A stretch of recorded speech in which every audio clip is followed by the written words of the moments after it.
Now let's look at coming up with, okay, now let's find point forecast, okay, not interval, because interval forecast would require setting up individually the additional row and column. So we'll come up with point forecast for the holdout sample. So this is the actual values of the Y variable, unleaded gasoline.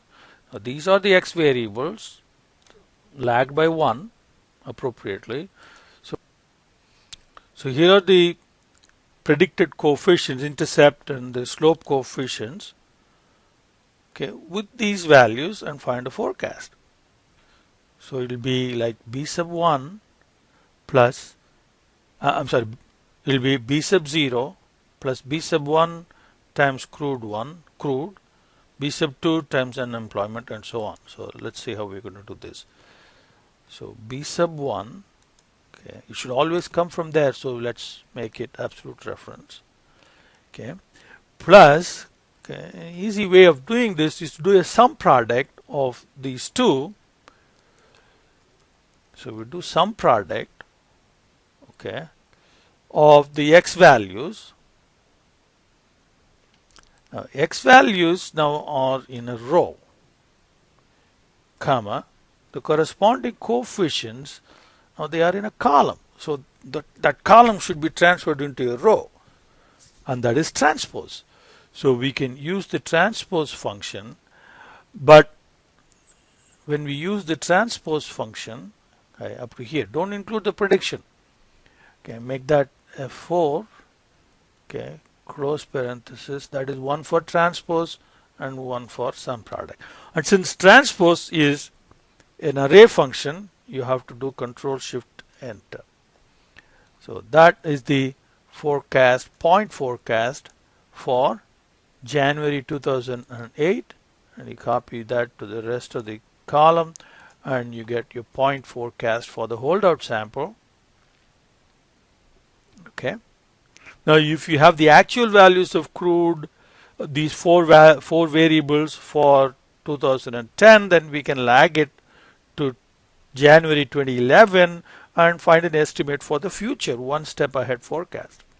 But now for the holdout sample, let's look at what the accuracy measures look like. So we have the actual values, comma, forecast. Okay, that's MAE, MAPE, actuals, comma, forecast. So MAP is a percentage. The error seems to be on the higher side. Now MASE of the actual here and the forecast. Okay, and we need the actual from December 2008 through November 2010. Okay, and we don't have that continuously in this sheet, so let's go to sheet 3 and December 2008 through November. Okay, when you see that's MASE and Thiel's U actual forecast using regression, and then random walk December 8 through November.